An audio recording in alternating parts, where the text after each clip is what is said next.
Thank you everyone for joining us for this webinar on designing for theater, television, and film presented by Mike Baldassari. My name is Laura Lawrence and I'm the Global Marketing Director at Harman.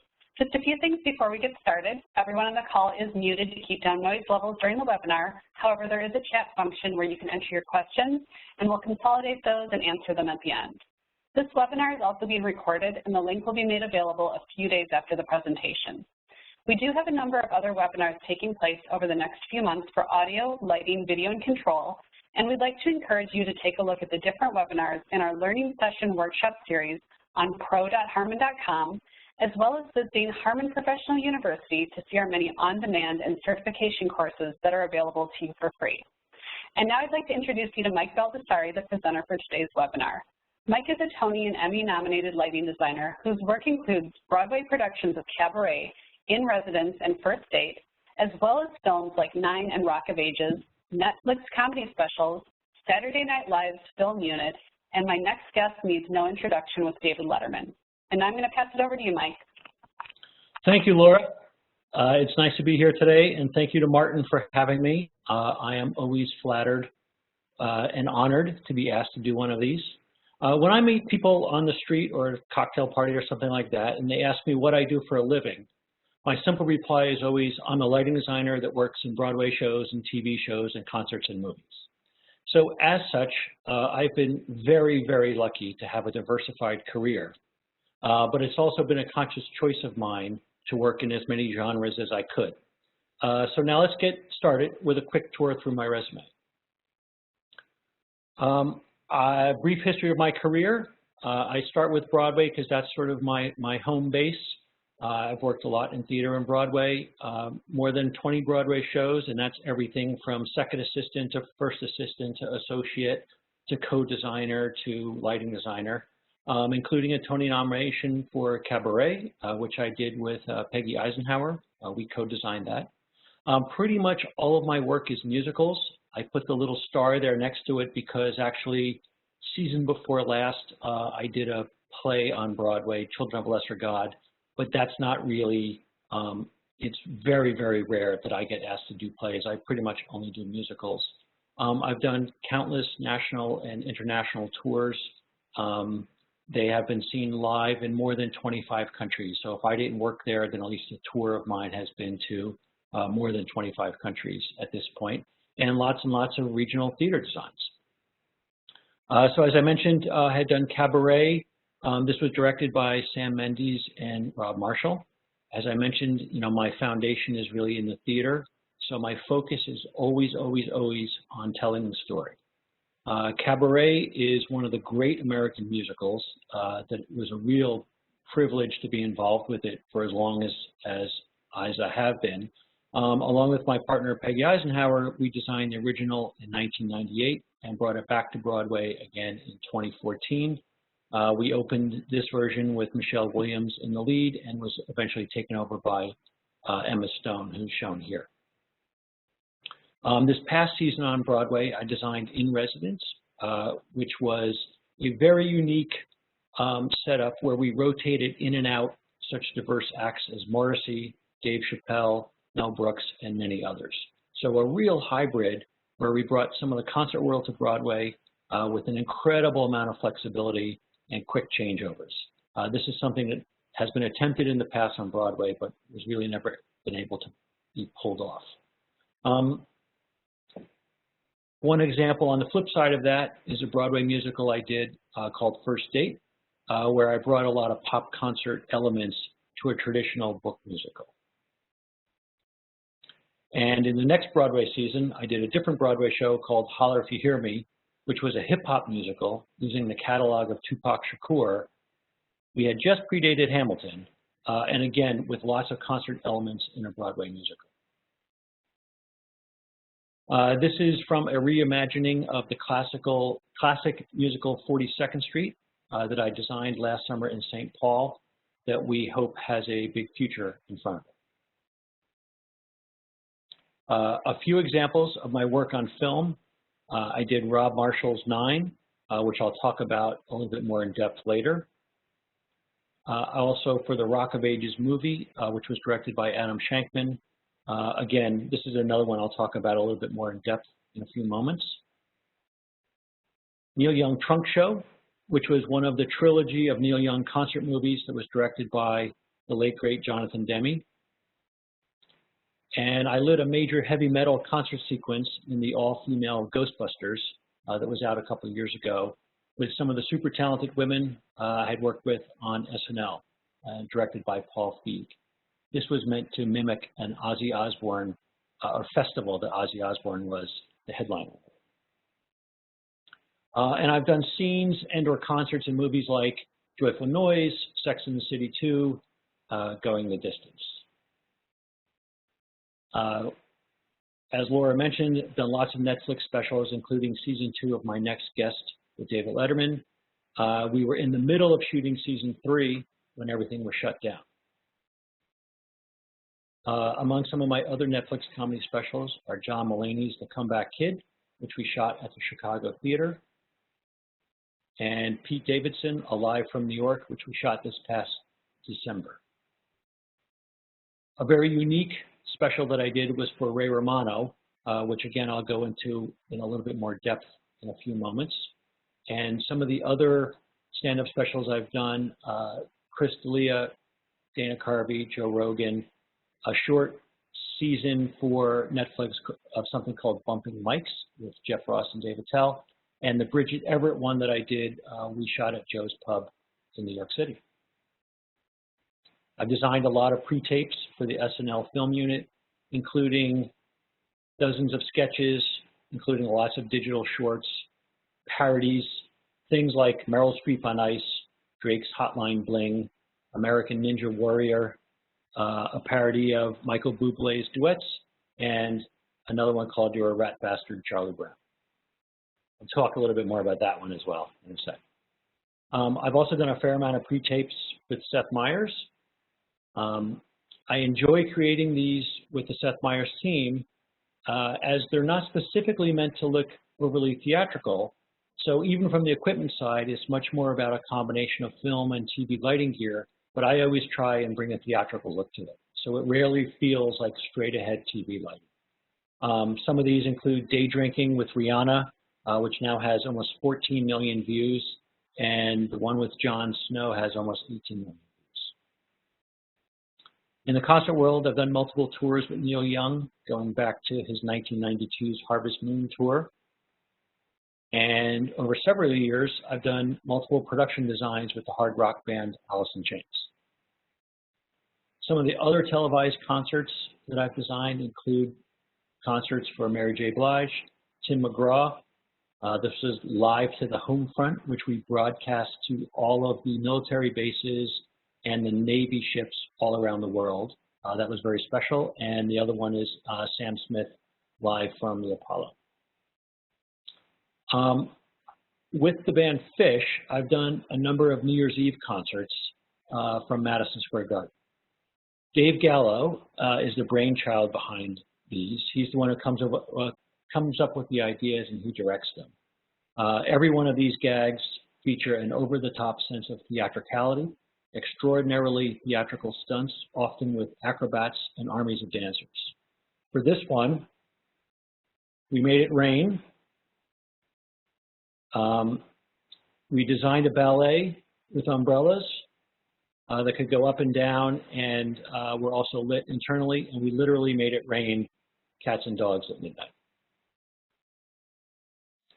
For this one, another year we created a giant pirate ship above the band in a sea that was created with 20,000 programmable wristbands on the audience. Again, Chris Kuroda is Fish's LD. He's their lighting designer, and his programmer is Andrew Giffen. These guys have both become really great collaborators on these gags over the years. And finally, for the last year, we created a kinetic aerial sculpture featuring 10 aerialists, along with 10 what we called fish droids. All 20 of these were independently controlled. The humans, which you can see down here, they were tracked by automated lights utilizing a customized motion control system that the Fish team developed. Really cool stuff. Those are the droids up here at the back with smoke shooting out. So this brings us to, there's three ways that I think about how I approach these. And it's because there's really three ways that I think about the lighting. The first one being the theatrical. Theatrical, I think of it as the lighting has to be organic because you're lighting for the eye. That's all that matters is the people who are sitting in the audience. The eye is one of the greatest cameras there are. So it's organic and it has to work well for an audience sitting there. And by work well, I mean in terms of intensity, hue, saturation, all of those kinds of things. It has to feel right for the human eye. The next way I think about it is television is electronic. For television, it's only you're lighting what's on the monitor. It doesn't really matter what it looks like to your eye, or it doesn't matter what it looks like in the room. It only matters what it looks like on the monitor. In film, it's chemical. And I say chemical because it's a nod to the way films used to be shot. But once it was captured in the camera, a lot of other people touched the film after I've touched it. And depending on the chemical baths and all of that kind of stuff that they used to develop the prints, that always influences the color. Today, most motion pictures are captured electronically, but there's still a lot of post-production done. So it's other people's hands that it goes into once it's left the camera. How does this all come together? So as you can see, I've been lucky enough to have a really diverse career to this point, and you might ask, how do all these different genres of lighting design inform and affect each other? It's always been a goal of mine to work in a lot of different areas, and the bonus to that comes with this diversity is that it's helped to build a very deep toolbox, or in other words, what I like to call cross-pollination. Cross-pollination, so we could look at it, well, cross-pollination I always think comes out of the theater, right? Theater is the oldest of all of these mediums. And we could look at it as if it's a one-way distribution from the theater, like we're just trying to apply theatrical lighting ideas to films, concerts, and television. But I always really try to take it a step further than that. So to me, true cross-pollination is in that it creates an endless loop of design choices, always in service to the story. By using theatrical ideas and techniques and borrowing from other genres to provide more wide-ranging possibilities, we support and serve the design. Again, since we always want to be telling a story, it's important to have as many tools in the toolbox to help us guide the viewer, either on stage, in film, on TV, or during our concert. So now we'll take a look at a few examples. We'll start with Broadway crosses film. As I mentioned, Rob Marshall brought me in to do the movie musical 9 since I had worked with him on Cabaret. Rob specifically wanted theatrical lighting for all of the musical numbers to reflect that they were happening in Guido Contini's mind. He's the lead character in it, as opposed to the real-life scenes. Dion Beebe was the Academy Award-winning cinematographer that I worked with very closely. This particular picture is taken on the full-size rehearsal set. So again, just like you would on a Broadway show or any kind of theatrical event, you would go watch rehearsal in a rehearsal studio of some kind. This one happens to just be built out. So here's a picture of the set under theatrical lighting. All of the numbers I lit for the film all took place on this single set, which was about the size of a football field. We were at Studio H at Shepperton Studios in London, which is the largest soundstage in the UK after the 007 soundstages. This is part of the opening number. Again, Dion Beebe is a master at capturing theatrical light, but it's one of the things that's so important about being a theatrical designer working on film and television is that if the DP can't capture it, it doesn't matter how good the lighting is.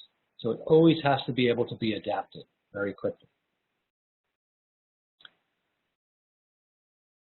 The adaptation has to happen by making adjustments in color and intensity very quickly to respond to what the DP needs.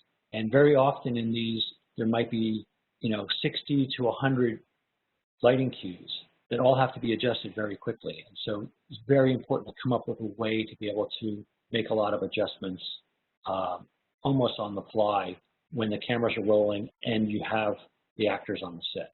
So this is from the finale of the opening number, which ends with all of the women in Guido Contini's life coming together in his mind.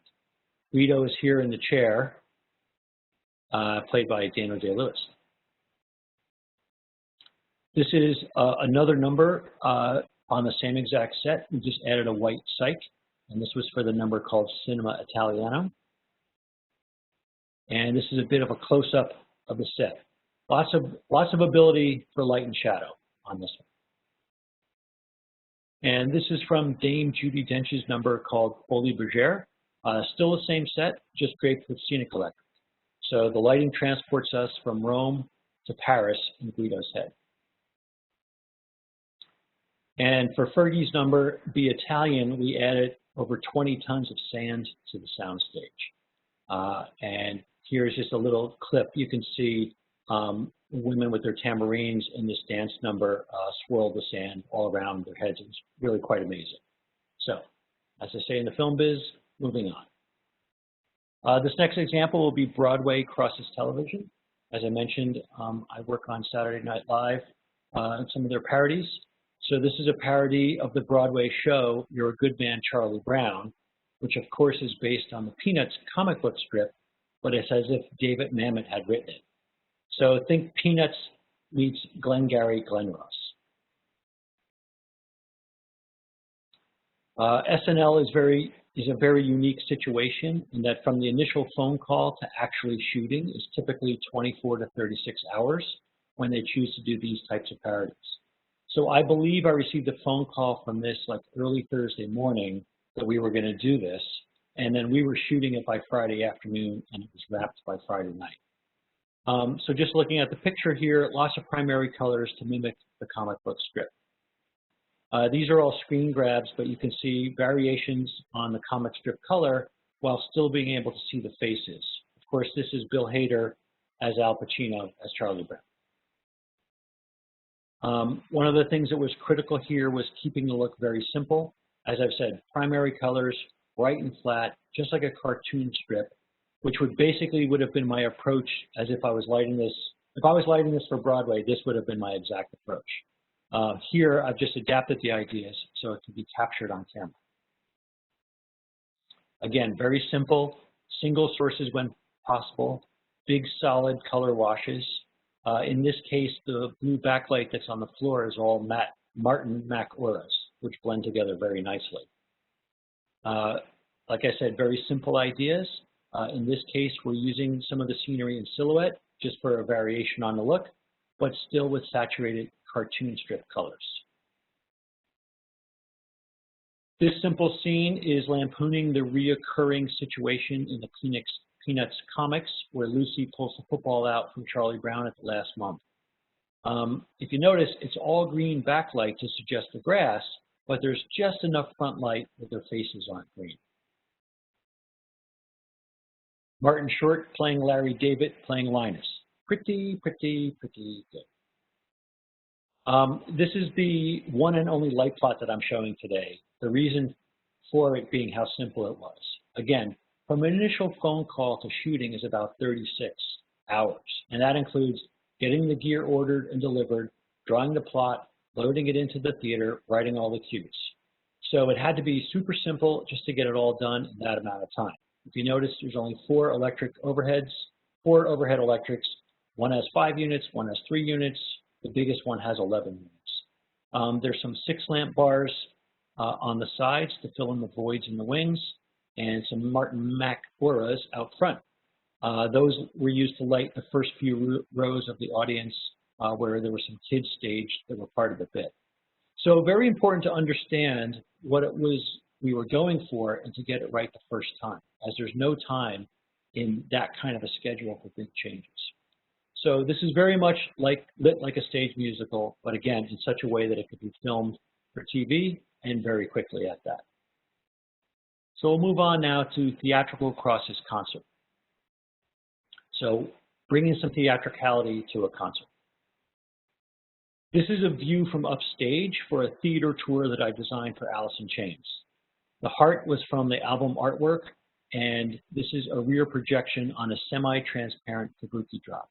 So during the changeover, kabuki drop came in, and then we projected this heart onto it. Again, this is upstage looking downstage. That's why you're seeing a drum set in the left-hand picture. One of the most important ideas in the theater is the opening of the show. It's critical to grab the audience and get them excited about the theatrical ride that you want to take them on. So now we're going to flip around here from the front. The entire time while the kabuki was down during the changeover, the heart was beating. It was also reinforced with audio in the house. So for the whole changeover, the audience heard thump, thump, thump, thump, and those two things were linked together. So the heart was going bigger and smaller, just a little bit, but right along with the audio track. Then, as the house lights went out, which is where this screen grab is from, the heart starts beating faster. So we're already had a few builds for the audience right here at the opening of the show. The heart is beating, the house lights go out, we're building the excitement. Then, with the opening riffs of the first song, the guitar player appears in silhouette next to the heart. The heart speeds up, we see the guitar player. You can already see the fists in the air as we're going into our next build, which was now the heart fading out, and in a similar fashion, we add the bass player. And that leads us to a very simple chase sequence where one at a time, each of the members of the band appears in silhouette. I let this ride all the way into the beginning of the vocals just because that helped to build the anticipation. It was another build for the audience. They know they're going to get to see the band eventually, but just by giving them little pieces of it one at a time, the anticipation builds and builds and builds even greater until finally we drop the kabuki midway through the first verse and the crowd goes nuts. So it's a super simple thing, but by putting together a real opening for the show in the same way you would have an opening number in a Broadway musical theater piece, you take the audience on a ride just by building up the layers of excitement. Now we'll go back in the other direction and we'll go to a concert number in a Broadway musical. So a few years ago, I designed a Broadway musical called First Date. And just as you can guess from the title, it's about a couple's first date. In this case, the couple was played by Zach Levi and Krista Rodriguez. They meet in a restaurant. Again, Dave Gallo, who's a frequent collaborator, designed this set. This is a screenshot. Part of the structure of the show is that it all takes place in the restaurant where they meet. Zach and Krista are the leads, and all of the other characters that pop up in their heads, either someone's grandmother, a gay best friend, a rabbi, etc., are all played by the other 4 actors on the stage. You can see 2 of them over here, stage right, and there's another 2 on the couch back there, stage left. These 6 people never leave the stage during the entire show. Part of the comedy of the show is that at the drop of a hat, we get transported to other spaces in the character's head without anyone leaving the set or the set physically changing. So in a blink of an eye, we had to go from this reality setup into a fantasy rock number that happened with her 2 bad boys. Again, these are screenshots, so these aren't pictures that were taken by like a real photographer. In the blink of an eye, as the music kicks in, a very well-controlled palette keeps the song in one place. Again, just as I would do in a rock show, I would limit each song to a very controlled palette. In this case, I was inspired by the headband one of the British rockers were wearing, which was a Union Jack. So this number went to all red, white, and blue. Beams of light suddenly appear along with color chases that are all timed perfectly to the music. Very important that it's timed perfectly, same as you would want it to be in a concert situation. So it's not just random lights flashing, it has to have a purpose. Again, we're always telling a story. To that end, the best compliment I received was from my buddy Dave Gallo, the set designer, who said, you know, it's really refreshing to see a rock number in a Broadway show that looks like a rock number, as opposed to the Broadway version of a rock number. Here's a slightly better quality non-screen grab of the 2 guys up on the bar. And of course, the button of the number where she's been singing about how hot the guys are. And then, once, just like at the top of it, in the blink of an eye, we go right back into the restaurant, right back into reality. All right, moving on. Here's concert crosses film. So this is a good segue into putting theatricalized concert sequences onto film. As I mentioned, I designed all of the concert sequences for the movie musical Rock of Ages. It was primarily in a club, an arena, and a stadium, which happened throughout the film. It takes place in June of 1987. One of my main jumping off points for my approach to this movie was that instead of reproducing the exact lighting from a show in 1987, it was way more important to reproduce the way you remembered it, because the way you remember it is always way cooler than it actually was. So just like in the theater, the lighting has to always be telling a story. This is the interior of the Bourbon Room, where a lot of the film takes place. It's supposed to be the premier Sunset Strip rock club of the day. Sort of think, you know, Whiskey A Go-Go. A few things to point out in this picture. One of the ubiquitous lighting instruments of the late 80s was the 6-lamp bar. 6 par cans with octagonal gel frames. There's 2 here at the sides of the stage. I made sure that they were real ones and that whenever any of these lights were close to the actors, they were the actual real ones. I also gave a number of 6-lamp bars to the art department that they could use for set dressing, for backstage shots, et cetera, et cetera. For the lights that were a little further away from the actors, like these back here, those were pars, but they had scrollers on them. But in order to make them look like the 6-lamp bars, I essentially put a costume on each of the scrollers. So from the ground, you would never say, oh, that's, you know, there's some kind of technology back there. It looks the same as it does to this. So, and then some of these other lights that like are here and here, these are actually Martin Max 600 washes, but again, we attached gel frames to. So we were intentionally disguising the newer technology that wasn't necessarily there in 1987. This is a different setup in the same club. So again, the only place where the gel would have been changed was in the 6-lamp bars that are on both sides of the stage, because that's closest to the actors. But all the other 6-lamp bars or other pars up in the air are just scrollers with the gel frame costume.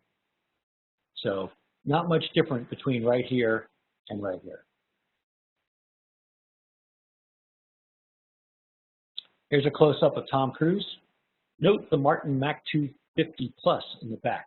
This was one of my favorite lights that Martin has ever made due to its size. It was very easy to have these little guys that you could plant around a band, and they always look great on camera. I have to say it's worth going to YouTube to see Tom perform Pour Some Sugar on Me, which is what he's doing in this clip here.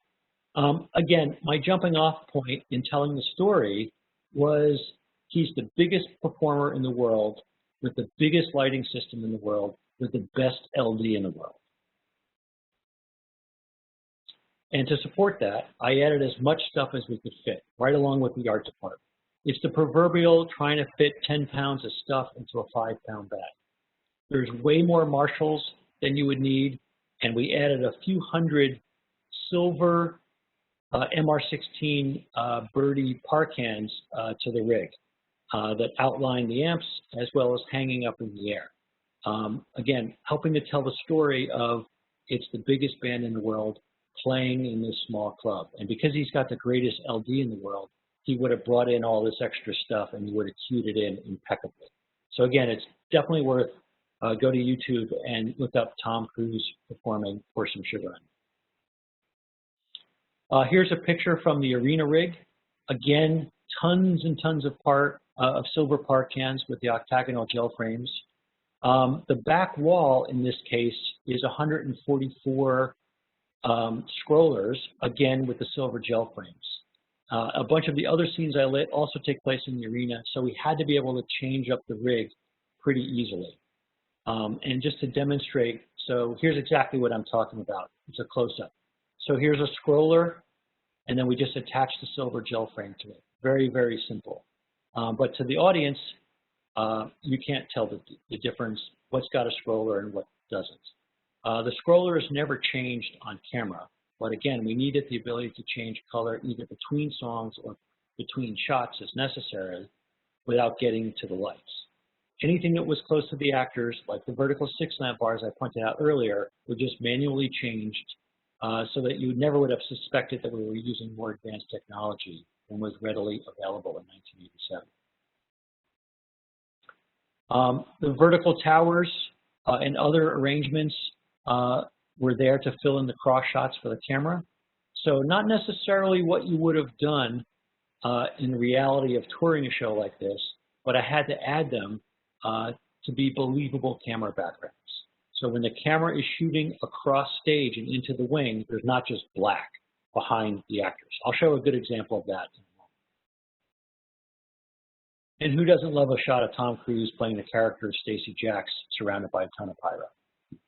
So again, his character's name was Stacey Jacks. In another song we did, he plays a guitar solo. And being inspired by, I remembered that there was a Motley Crue video that I found out to be called Wild Side, that at the end of it, you just see the word crew spelled out in lights. And that always stuck with me. So I had remembered it when I was designing this, and so I knew I wanted the ability to spell some words. I went back and found the video, and this is exactly what it was. It's the end of Motley Crue's Wild Side video, which was one of the biggest music videos around at that time, and just spelled out the word crew. So this is my version of it for Stacey Jacks. Again, it was a reference to that video. So this is from the finale of the film for the song Don't Stop Believing. A few points to make on this.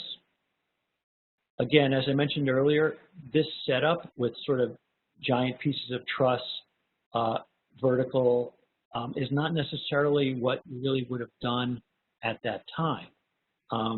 But these side towers worked out as important camera backgrounds. So I hope you can kind of understand.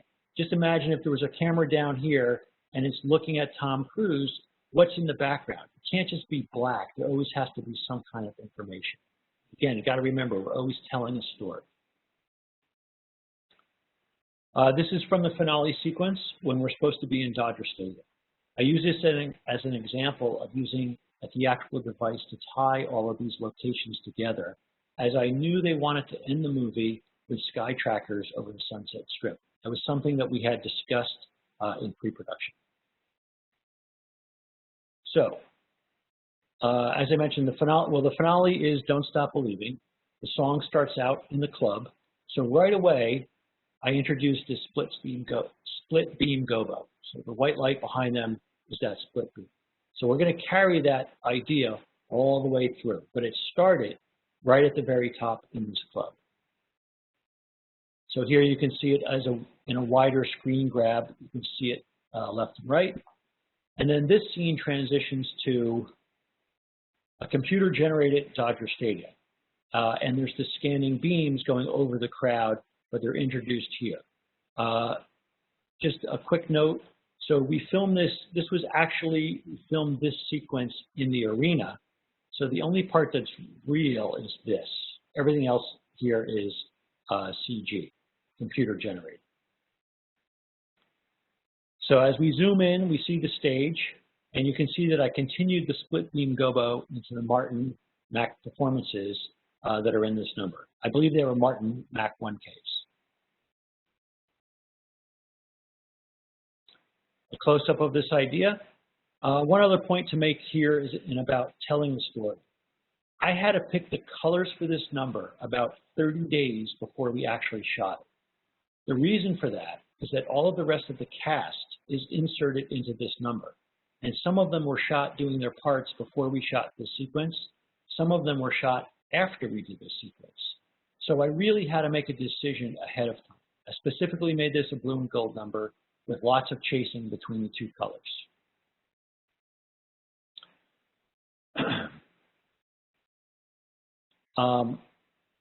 Again, the reason for that being that all the rest of the cast is inserted into this number. It's about covering all of the scenes that an actor is in. So For those of you who may not know, when you're shooting a movie, you don't get every actor every day. You only get them for the number of days that they're scheduled to be on your set.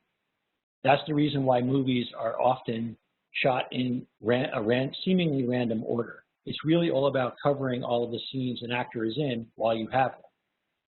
For example, Alec Baldwin and Mary J. Blige are both in this movie, but I'm sure they never met because they never have any acting scenes together. However, they're both in this montage. So this is 2 shots of Alec Baldwin and Russell Brand. We shot them out in the parking lot in some bleachers about a month before we were shooting the arena setup with Tom Cruise on stage. They're in the same blue and gold color chase, timed to the music. And I put 2 pictures here just so you can see that we were chasing between the blue and the gold. We set them up where they would be looking.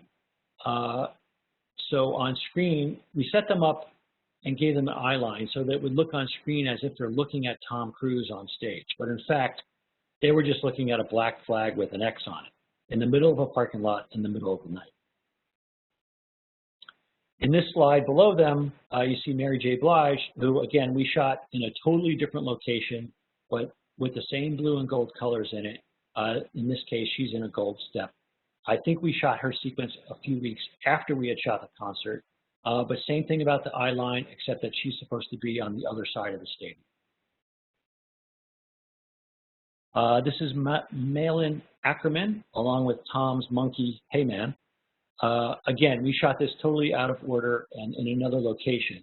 But again, it's the same blue and gold. And we even put a 6-lamp bar with the octagonal gel frames in the foreground to make it believable that she's standing just off stage next to one of the towers that you see in the wide shots. So same thing here. She's supposed to be watching Tom Cruise on stage. As the song crescendos, we add in some more split beams, this time from behind the Marshall stacks. As the camera pulls out, we go back to reveal Dodger Stadium, again with the split beams swirling.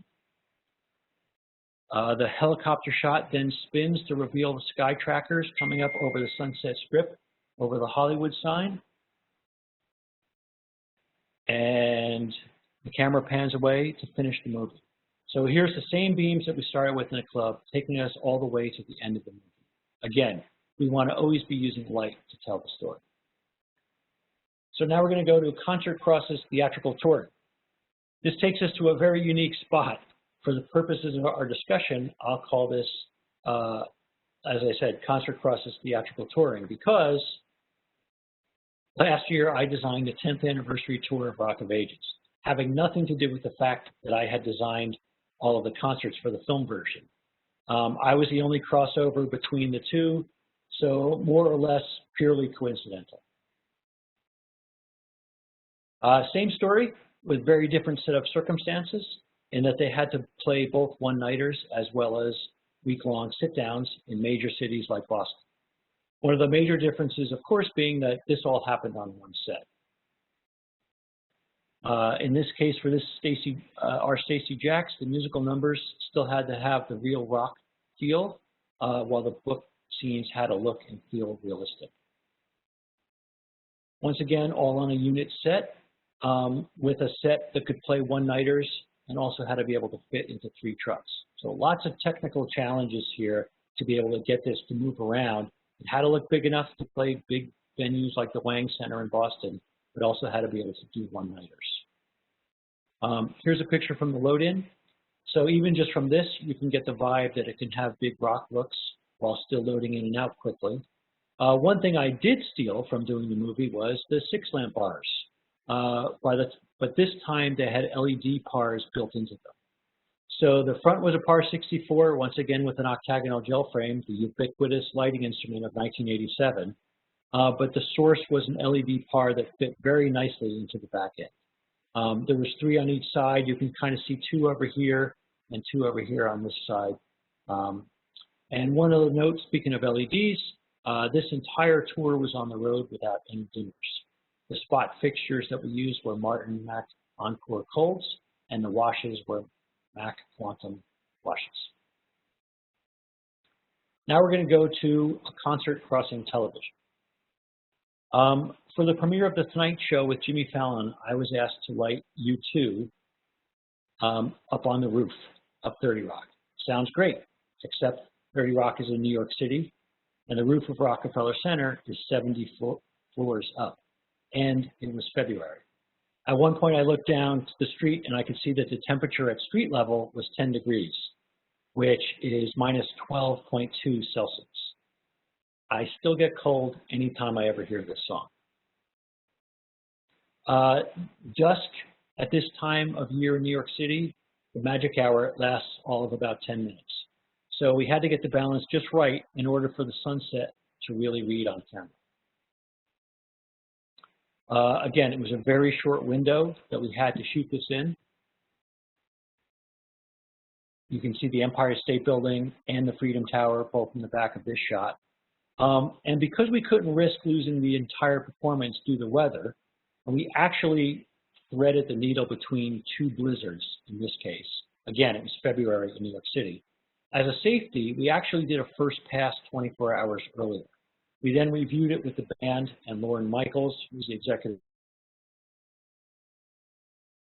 And it was the idea that we shoot it an hour earlier to get more of the city and more of the sky. Of course, he was 100% right, but that means when we went to go shoot it the next day, we were making live adjustments to the key lights to get the balance just right. Here's a screen grab from one of the helicopter shots. You can get a sense of how small the rooftop area was. I also added these LED strips into the parapet, just knowing that, you know, when you're from the helicopter shot, you would have to focus in very quickly on where we were. So it was important to have some movement. I didn't do a lot of like lights moving all around, but getting some chases going through the LEDs on the parapets was very helpful for that. Same thing with the trusses, again, just to help focus the eye in the big wide shots. Here's a picture from the load-in with the crew. That's Queens that's in the background. Here's a crew member on top focusing one of the key lights that we were using to light the marching band, the Rutgers marching band, or the marching drum line we had, the Rutgers marching band drum line. Note, here's the top of the Chrysler building in the background. So while we're here, I have to say, I use the word I a lot today, but none of this would exist without the hard work and talents of all the crews that I'm fortunate enough to work with, as well as some very talented moving light programmers, and with the support of some very talented associates, assistants, and draftspeople. So I didn't want the opportunity to pass without saying thank you to all those folks. We're going to move on here to a live concert crosses television. RED is a charity that was founded by Bono and U2, and after I had worked with them on The Tonight Show, Willie Williams, who's their production designer and creative director, asked me to be a part of this, which fortunately was at a much lower altitude than Top of the Rock. We built our set in Times Square. This is looking south, with a load-in in the morning, shot the show around dinner time, and the entire production was gone by midnight. So this is looking downtown. This is the building where the ball traditionally drops from. Our set was made to look like four C-tainers stacked together. And one of the big gags that we were doing here was at a certain moment, we were turning most of the screens in Times Square red. I was able to bring in my favorite video engineer, Billy Steinberg, who I had worked with very closely to make this happen so that we could read it properly on TV.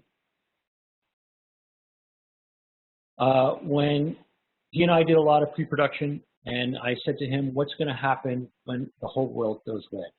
He said he was actually going to have to take some red out of the camera at that moment just so that it would read properly. So I had to look at a follow spot solution where I could actually get some degree of red to the spots to counterbalance what the video engineer was taking out. Again, it was a lot of pre-production discussions about how to do that. And to point out the follow spots, there's two here in a snorkel lift. There's two here in a snorkel lift. There's a snorkel lift here that has 2 down low here and 2 down low on this side. If you notice, since it was 4 setainers, essentially looking like the top 2 had their sides ripped off, we have this very, very low beam right here. So it was very important that these front follow spots had to be low enough to get underneath that beam. Here's a little bit closer shot. This is Bruce Springsteen with U2. The reason for it was this was right after Bono had his bicycle accident in Central Park. So Bono being Bono, he picked up his phone and got Bruce Springsteen to take over for him. Again, you can see a little bit better here that the set was meant to look like 4 shipping containers. 4 setainers, sorry. And here's that beam that I was telling you about. A little bit closer. And of course, it rained. So the show had to be performed with the plastic roof and plastic sides. But, you know, the rain just added to the theatricality of it all anyway. And since it was essentially a box, it was very important that the follow spots were low enough to get under that front beam and also be out of where there was a lot of cameras going back and forth. There was no camera shadows in the follow spots. So here's Springsteen, U2, Carrie Underwood, Kanye West, Chris Martin from Coldplay. And yeah. Now turning around, looking from upstage, what was very important here was getting the balance right. So we had to find the right balance where you could still see the audience, which you can clearly see here. You can see the performers, they're not blown out, and the video screens are also not blown out. So you can read right there CNN and a few other things. So again, this was a very, very tricky balance where I had to work very closely. I always work closely with the video engineer. Now we're going to go in a completely different direction. This is Small Comedy Club Crosses Television. So this is a very unique Netflix special that we did a year or 2 ago with Ray Romano. Normally these things, the show takes place in one single location. What we did differently was that this show took place in 2 venues, and we also included Ray walking out on the streets of Greenwich Village. So we began tracking Ray from his home in the village, and he had to be lit just enough that he could be seen clearly while looking like he was lit by the various sources he was walking by. It could never look like there was a spot on him. It always had to fit in and feel very natural.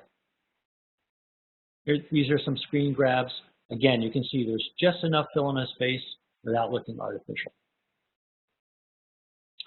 And the way we achieved this in the very, very crowded Greenwich Village was with what I called the best boy mount. So we got a flag holder for my best boy, mounted a light to a C-stand in the holster, and put the battery and controller in his backpack. So you can see here how crowded the streets can get. This is out in front of the club. And there was no option whatsoever to control the street. And basically the way that we made this work was the best boy was in front, walking straight ahead, the light pointed behind him. He was followed by the cameraman. It was a steady cam with his camera facing backward and followed by Ray. So the 3 of them, that's how we got all those shots. So we started out in the actual Comedy Cellar, which is a very, very small venue. It only holds about 40 people. And there was no real power available. So I only added 2 very small Fresnels to just try to punch him out of it from the wall. Other than that, I was able to add some frost to some of the house fixtures and do a little bit of color correction. But that was about it. So Ray did half of his show from here. He then walked out onto the street, around the corner, and went to the Comedy Cellar at the Village Underground. Now, the Village Underground is a bigger club, but we only had about 20 amps of power available to us, with no possibility of bringing in a generator. This was solved with using lots and lots of LED fixtures. Here's a quick screen grab of Ray entering, where you can see the LED fixtures we mounted to the ceiling. They were mounted with zip ties to whatever we could find on the ceiling to light the audience. it's such a dark club that without adding these fixtures, there would be no way to even know there was an audience present. Once again, I added frost and color correct to the house fixtures to make this look good. But to get backlight, I added some very small LED fixtures you can see right up in here that, again, we just zip tied to the lights that were already lighting the brick back wall. And for the other walls, I added some uplights, which you can see here, that were battery-operated wireless LED lights, just to help us get some definition for the room. Picture. So again, here's some of the uplights. As I mentioned, we were only allotted 20 amps total, and we needed a hazer. There was lots and lots of discussions about the hazer, but when we were with Ray during pre-production, there was always two questions. Are we or are we not going to use haze? And how many plain pizzas were we going to get, and how many with pepperoni? Truthfully, we talked a lot more about pizza than hazers. A quick diversion to live corporate broadcast. So let's make a right-hand turn. This is the CBS Upfront at Carnegie Hall. For those who you ask what's an upfront, it's a corporate show where the broadcast networks roll out their new shows to the Madison Avenue advertisers. The key here is that it's also broadcast to the buyers in LA, Chicago, Atlanta, and Detroit. So it's got to look good both in the room and for broadcast. So it a little bit breaks my earlier rule about, you know, for television, it's electronic, you only light it for the camera. This has to work for both. Making it look good for both a live event and a broadcast is a very, very fine needle to thread. And to that challenge, this is also front projection and has IMAG. So if you look here, the skin tone in the IMAG window looks really close to the actual skin tone of Stephen Colbert. Again, this is a very, very fine needle to thread. And it has to look good to both the people in the room and the people who are seeing it on broadcast. You can take my word for it that it's a challenge and a delicate balance that I have to do with the video engineer, as the screens by nature want to go towards blue. So look here at the live color down below, how closely it matches the projected color up above. Look at the yellow dress, the pink dress, the white dress. The only suit that looks a little off is this brown to that brown. I can't tell you why, but these other ones, this is, again, really, really difficult to make this happen. So we'll go back on track here. And we want to, as I mentioned earlier, I designed season 2 of My Next Guest Needs No Introduction with David Letterman, and we were in the midst of shooting scene 3 when the pandemic hit. This is very simple. It's Dave sitting on a stage interviewing people. I came up with the idea to say, let's make it look like we dropped 2 chairs into the middle of a load-in. So here's some stuff around the stage that looks like somewhat random, but it's on purpose and acts as our scene. Half of these episodes were shot in LA and half are shot in New York City. Here's a wide view of the theater. Again, looks like we've walked into a load-in. Some of the electrics are down low, everything's exposed. But what we're also doing here is we're selectively hiding cameras. So if you notice, this wall is lit up here, and there's a dark spot down here. In this dark spot is where that's where Dave's main camera is. And same thing on the other side, that's where the guest's main camera is. And there's another camera up center that we hide up there. So we're using light and dark on purpose to hide some stuff. Some dance booms in the background, just for some glowing. And the walls and the fly rail are lit, also touched with white, just so there's a nice background and something that punch the subjects out against. The 2 colors on the boom, they're down very low on dimmer here, but it's a blue and a gold. Those are just a sort of nod to the blue and gold logo that were the color of Dave's previous network shows, Late Night with David Letterman and The Late Show. The large 10Ks and 5Ks are also a nod to his 30-plus year career as a late night TV host. If you look very, very closely in this still, you can see the upstage camera position. It's right in here somewhere.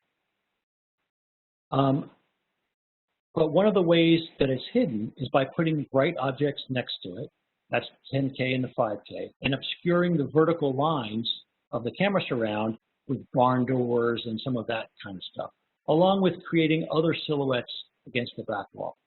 As you can see, the back wall feels theatrical and well designed. There's a really nice rhythm to the light and shadow of it, just like you'd find in a really great painting. With the house lights on, this is taken from that camera position. So we're looking out towards the house. There's lights in the balcony up here, just to help define the space. Down below, there's these goalposts here with MAC auras on them that backlight the audience. And there's also a pipe above the chairs with MAC auras on them that frontlight the audience. And again, between the booms, 5Ks, 10Ks, there's always something decent in the background without overwhelming the picture. I've been going on for so long now, I think Dave's beard may have grown another inch or two while we've been on this webinar. So with that, I want to say thank you to Martin by Harmon for having me. You can find me on Instagram or my website, mikeomatic.com. So let's open it up to Laura for some questions. Okay, great, thank you. The first question is asking, do you have a description of how you connect beam angle to story? How I connect beam angles to story? Mm-hmm. Yes. I mean, the one thing I would say is for theater, you can always work at a kind of a 45-degree angle for front light. When you get into television, it by necessity has to be lower. So that's one of those sort of, those two worlds have to collide, but you have to find a way to make it work for both. So again, I'd say, you're pretty safe in the theater, usually at, 45 degrees or so. But once you're in television world, and film for that matter too, it has to really come down a lot lower. All right, the next question is asking, what is your favorite combination of two colors on the stage at the same time? Ooh, my favorite two colors. I mean, first off, I love, Congo blue. I feel like, that's one of those colors that excites the rods and cones in your eyes. So it's always really great to have Congo blue. And then there's so many other colors that work with that. Gold goes great with Congo blue, red or magenta. I think that, a Broadway show, it never fails. A really good Broadway show, there's always going to be that part of a dance number that's Congo backlight and magenta sidelight. All right, next question is asking, if you were told you could only work in one genre for the rest of your career, would you choose theater, television, film, or concert? That's a great question. I tell you what, I think I would pick film. If I only had to do one, I would pick film, and here's why. I'll tell you a quick story. There was a book that I read a while back that was written by Richard, I forgot his last name, but he was the head of the National Theatre in the UK. And the foreword of his book was a story about Michelangelo and the Medicis. And in the 16th century or something like that, there was a freak snowstorm in Milan. And the Medicis sent for Michelangelo to come give them a sculpture. He basically built them a snowman. So, and then what happens to that snowman? After it melts, it's gone. That's it. That snowman existed that one time, and once it melted, it was gone. And he was using, Richard was using that as a metaphor for theater.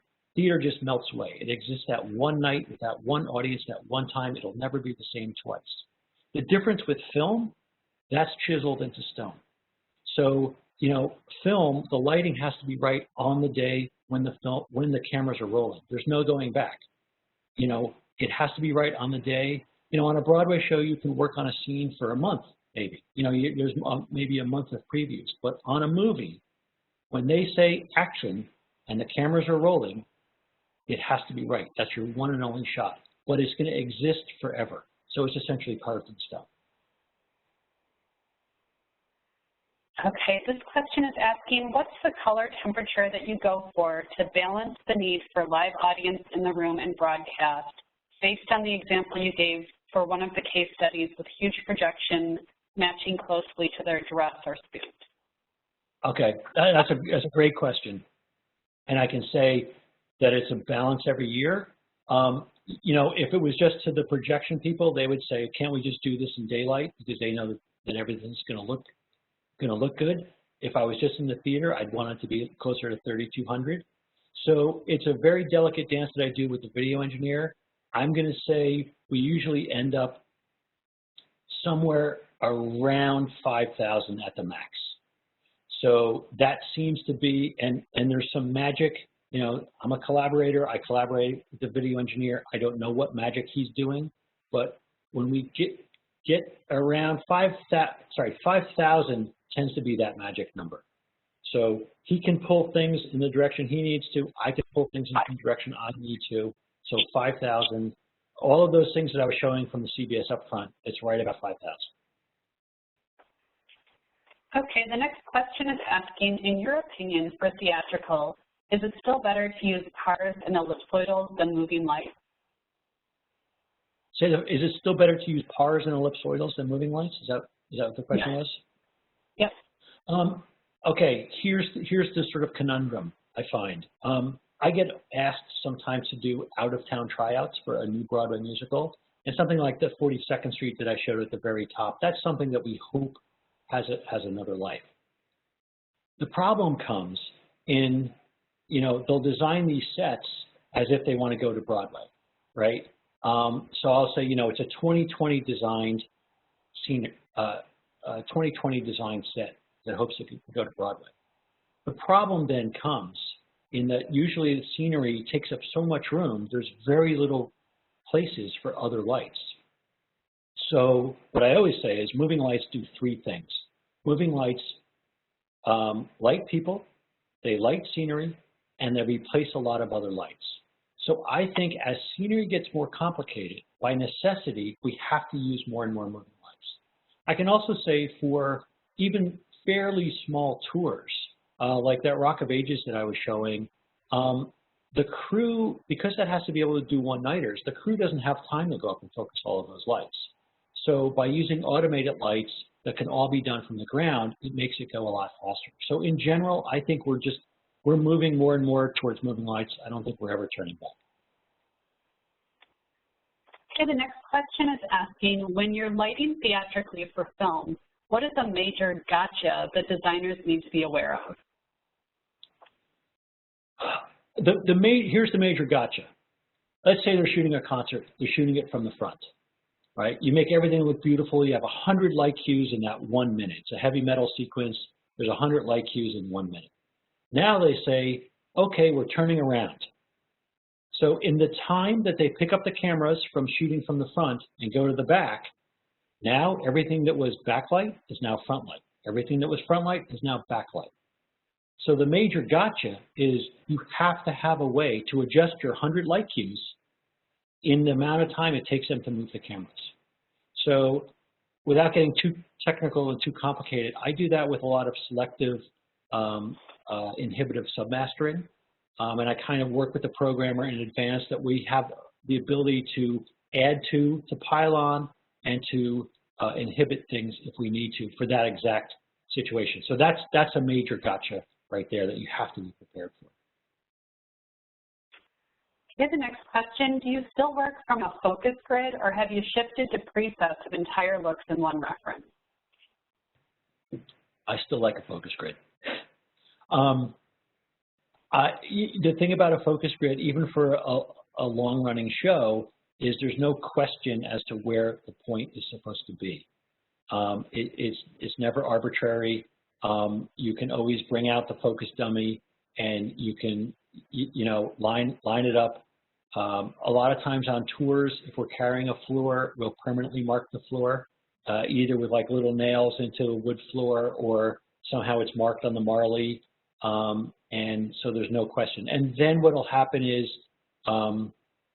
with the focus grid, maybe we'll add another 30 special focuses or something like that.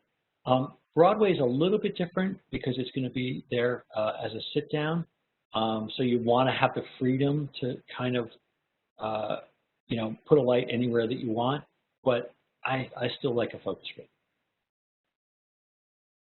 Okay, next question. Do you sometimes make use of time codes in all the genres that you work? When is it most beneficial for your needs?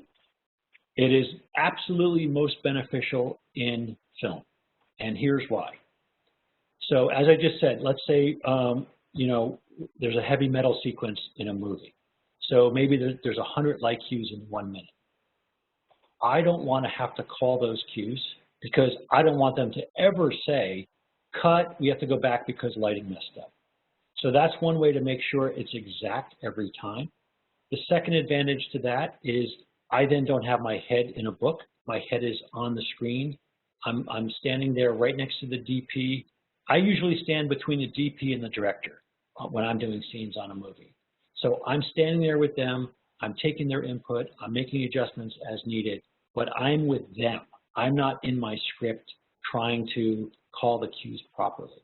And then the third reason for that, when I did 9, I did explain to Rob, I said, look, we're going to do this with time code, and it may take a little bit longer to get it absolutely right the first time, but you're going to thank me, 4 months from now when you're in an editing suite.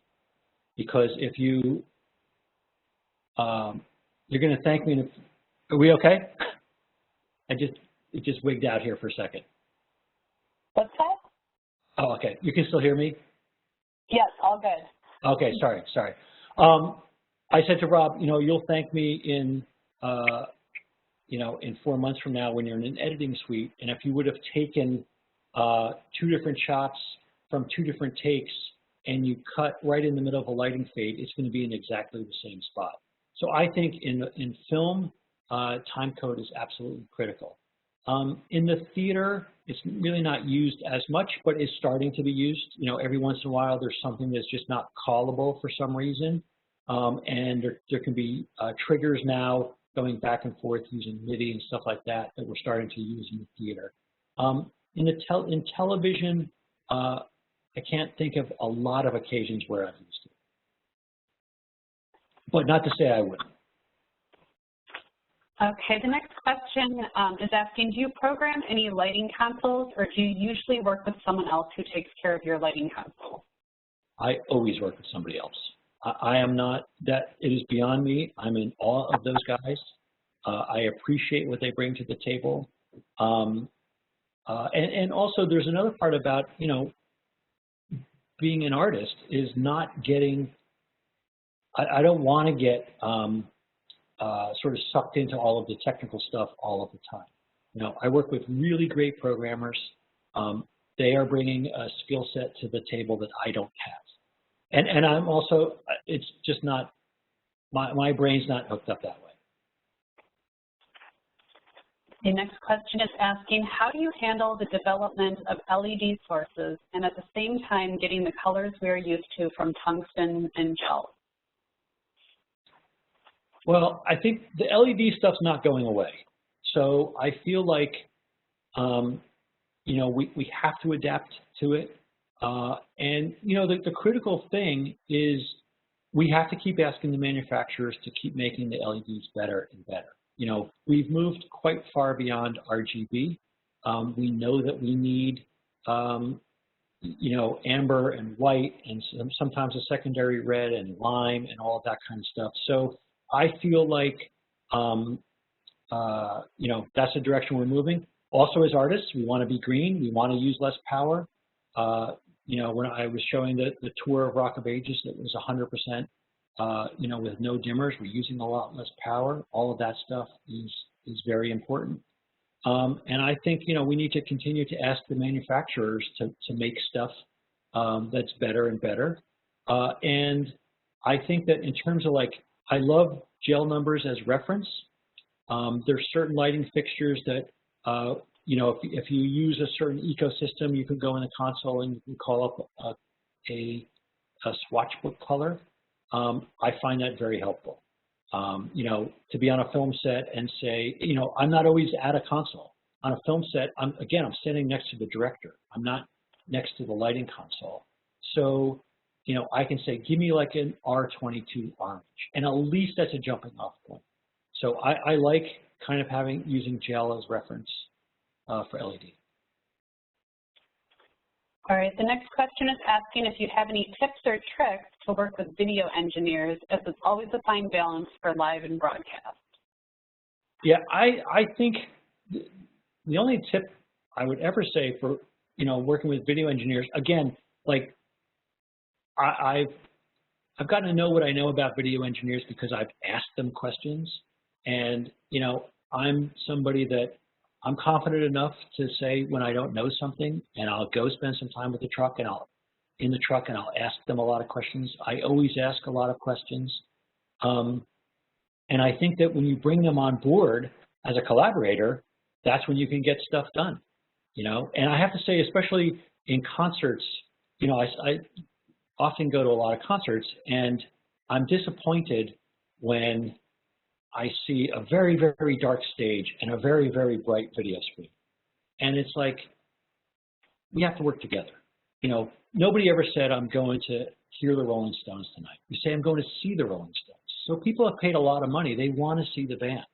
And I feel like, you know, with a little bit of give and take with the video engineer in live concert situations, you can get really great pictures with, you know, a very bright people who's the act that they paid all that money to come to see. So I think that the name of the game is always collaboration. It's always working with other people. Okay, the next question is asking, do you design custom gobos or always use the stock images? I only ever do the custom gobos when it's required. I think it's one of the things I'm always, Brad could tell you this, it's one of the things I always jump on the manufacturers about is I say, look, in a moving light, there's certain gobos I know I'm going to need. And I never have ever had the budget. Even on these giant movies, I have never had the budget to replace an entire gobo load. Has never happened. So I need to have, in a moving light, I know I need some kind of a nice leafy breakup. I know I need a general breakup. I know, you know, I want some kind of a grid type feel. So I think that, you know, I push manufacturers all the time. Give me something to work with. If I need a couple of customs, that's fine. But I've never had the budget to be able to do an entire custom load. And I would say that to everybody out there. Go to the manufacturers and tell them what you want. You know, not everything has to be an aerial. There's gobos that could be a great breakup that also look good as an aerial. So I would encourage everybody, you know, pick up the phone. The manufacturers want to hear from you. They want to take your ideas. They want to develop lights that you want to use. And gobos, that's, you know, it's one of the things we look at every single light is, are there some gobos in here that I can use? If I have to replace all the gobos in a light just to be able to use it, chances are pretty good I'm not going to use it. All right, we have another question. For Rock of Ages, you mentioned some CG lighting for the Dodger Stadium shot. Did you get to advise the CG team, or did they just match your stage lighting? All of the above. So we had conversations with them, because one of the things, when that particular thing was storyboarded, because they wanted to sort of, their initial plan for that helicopter shot at the end was, we're going to lift off from the stage, we're going to go up above, see the Hollywood sign, and see the Sunset Strip right behind it. Because geographically, that's how it's laid out in LA. But when I met with them, I said, you can't do that. That's never the way it would be. It would never be realistically set up on a field like that. You know, every single stadium, the stage goes in center field. So, you know, I harped on them about that, and they saw the point. You know, and I think we pulled up a picture. I said, look at, you know, Elton John did that famous concert in the 70s in Dodger Stadium, and we pulled that up. And so they adjusted. So that swing around of that helicopter shot, that was not what they planned initially. But I said to them, you can't, this is not believable, it's not realistic. So again, it's always about collaboration and talking to all of the folks that you're going to be working with. I did the same thing when I did the concert sequence in Ghostbusters. the CG people were there who were then putting in the ghosts later on. So all of those people were there, and we had discussions, and I didn't go into it in this case, but that ghost in that movie glows green. So we did things where we used lighting to mimic what was happening with the ghost. So that was all in collaboration with the CG people. Okay, it looks like that was the last question.